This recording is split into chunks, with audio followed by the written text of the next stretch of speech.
अवकारक किसे कहते हैं? जिस पदार्थ का ऑक्सीकरण होता है उसे अवकारक कहते हैं। दूसरा पॉइंट, ऑक्सीकारक क्या है? जिस पदार्थ का अवकरण होता है उसे ऑक्सीकारक कहते हैं। अवकारक या ऑक्सीकरण अभिक्रिया किसे कहते हैं? तो वैसा तत्व जो रासायनिक अभिक्रिया में इलेक्ट्रॉन को त्याग करता है वह अवकारक या ऑक्सीकरण अभिक्रिया कहलाता है। वैसा तत्व जो रासायनिक अभिक्रिया में इलेक्ट्रॉन को त्यागता है वह अवकारक या ऑक्सीकरण अभिक्रिया कहलाता है। चौथा पॉइंट, ऑक्सीकारक या अवकरण अभिक्रिया क्या है?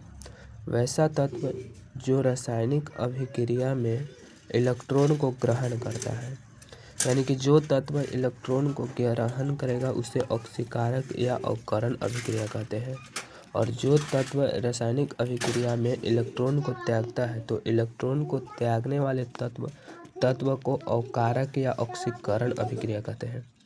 इलेक्ट्रॉन को ग्रहण करने वाले तत्व को, इलेक्ट्रॉन को जो ग्रहण करता है उस तत्व को ऑक्सीकारक या अवकरण अभिक्रिया कहते हैं। और जिस तत्व को इलेक्ट्रॉन त्याग करता है वह अवकारक या ऑक्सीकरण कहलाता है। जिस तत्व को इलेक्ट्रॉन त्याग करता है उसे अवकारक या ऑक्सीकरण अभिक्रिया कहते हैं। और जिस तत्व को इलेक्ट्रॉन रासायनिक अभिक्रिया में जिस तत्व को इलेक्ट्रॉन को ग्रहण करता है वह ऑक्सीकारक या अवकरण अभिक्रिया कहलाता है। तो अवकारक या ऑक्सीकरण अभिक्रिया किसे कहते हैं? तो वैसा तत्व जो रासायनिक अभिक्रिया में इलेक्ट्रॉन को त्याग करता है उसे अवकारक या ऑक्सीकरण अभिक्रिया कहते हैं। अवकारक या ऑक्सीकरण अभिक्रिया कहते हैं। अवकारक या ऑक्सीकरण अभिक्रिया। और दूसरा ऑक्सीकारक या अवकरण अभिक्रिया क्या है?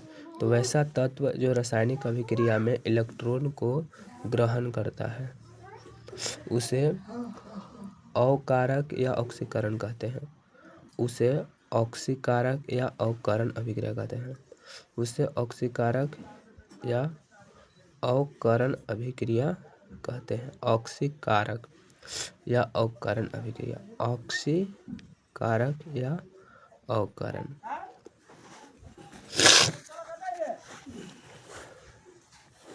इस तरीके से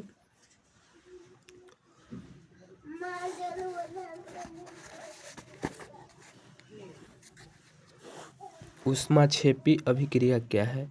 वैसा अभिक्रिया जिसमें उत्पाद के निर्माण के साथ साथ ऊष्मा भी उत्पन्न होता है उसे ऊष्माक्षेपी अभिक्रिया कहते हैं। वैसा अभिक्रिया जिसमें उत्पाद निर्माण के साथ साथ ऊष्मा भी उत्पन्न हो। ऊष्माक्षेपी अभिक्रिया क्या है? तो वैसा अभिक्रिया जिसमें उत्पाद के निर्माण के साथ साथ ऊष्मा भी उत्पन्न होता है उसे ऊष्माक्षेपी अभिक्रिया कहते हैं। पॉइंट है, विकृत गंधिता क्या है? विकृत गंधिता क्या है? तो भोजन को जब खुली हवा में लंबे समय तक छोड़ दिया जाए तो उसका गंध एवं स्वाद अप्रिय हो जाते हैं। अप्रिय होने का कारण क्या है कि गंध एवं स्वाद अप्रिय हो जाते हैं? तो इसका कारण यह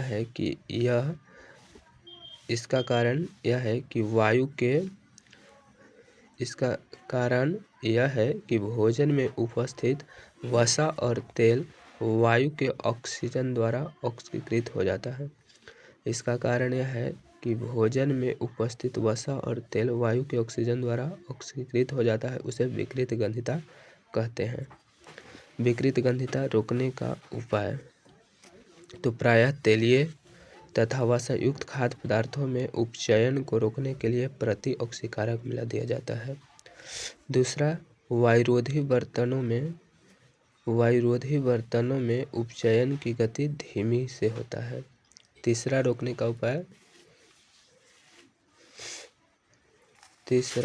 पॉइंट रोकने का उपाय, कि चिप्स की थैली में ऑक्सीजन गैस को हटाकर नाइट्रोजन गैस युक्त कर देने पर उपचयन नहीं हो पाता है।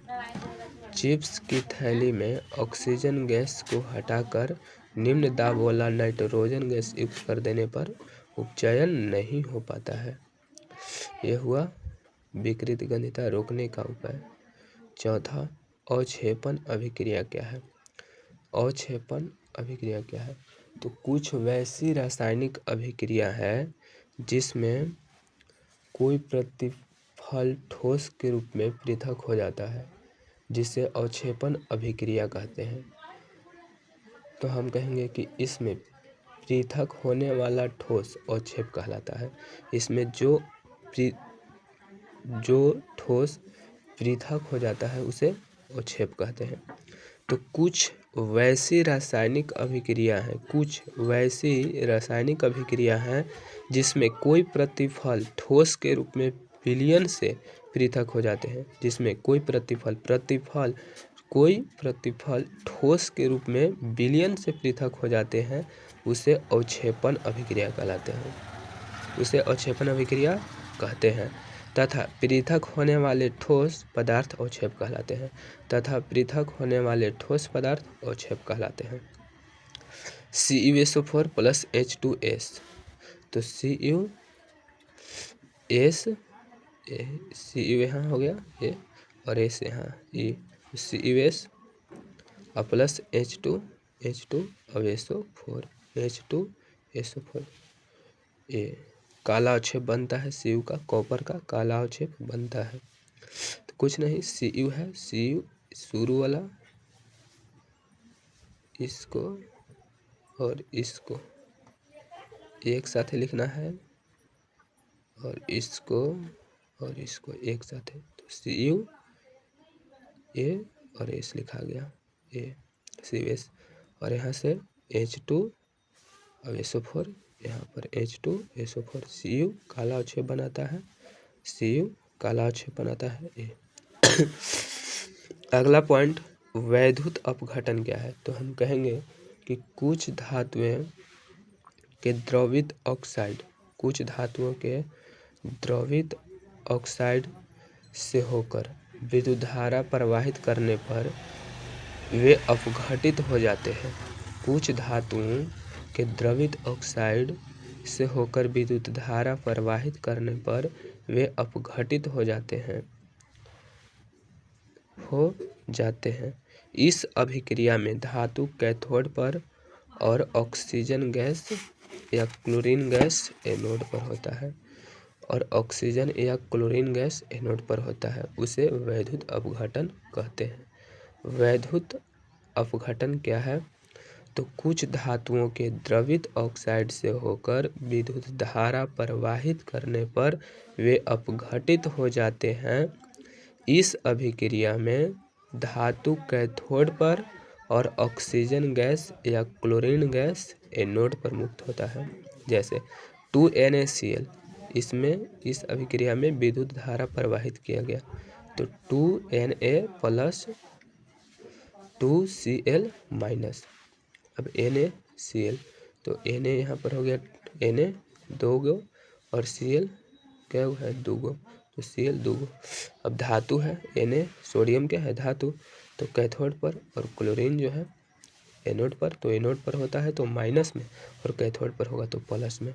दूसरा Al2O3, इस अभिक्रिया में विद्युत धारा प्रवाहित किया गया तो Al, तो यहाँ पर 3 है तो यहाँ पर 3 गो प्लस और फिर O पर 2 माइनस, O पर 2 गो माइनस, कैथोड पर एनोड पर। H2O में विद्युत धारा प्रवाहित करने पर तो H पर प्लस 1 गो और O पर माइनस 2 गो। एक कैथोड पर हो गया H प्लस, कैथोड पर वो एनोड पर। रेडॉक्स अभिक्रिया के उदाहरण, तो 2Cu 2 गो, ऑक्सीजन 2 गो, तो 2CuO मतलब Cu 2 गो हो गया, ऑक्सीजन 2 गो हो गया, संतुलित हो गया। ये क्या है? उपचयन या ऑक्सीकरण है। ये जो अभिक्रिया है इसमें उपचयन या ऑक्सीकरण हो रहा है। फिर यहाँ CuO प्लस H2 और Cu प्लस H2O, तो H2O और H2 और H2O के बीच उपचयन या ऑक्सीकरण हो रहा है, और CuO और प्लस Cu के बीच अपचयन या अवकरण हो रहा है, अपचयन या अवकरण। फिर MnO2 plus 4HCl plus MnCl2 plus 2H2O plus Cl2, तो 4HCl और Cl2 के बीच क्या हो रहा है, ऑक्सीकरण या उपचयन, और MnO2 और MnCl2 के बीच अपचयन या अवकरण हो रहा है, अपचयन या अवकरण।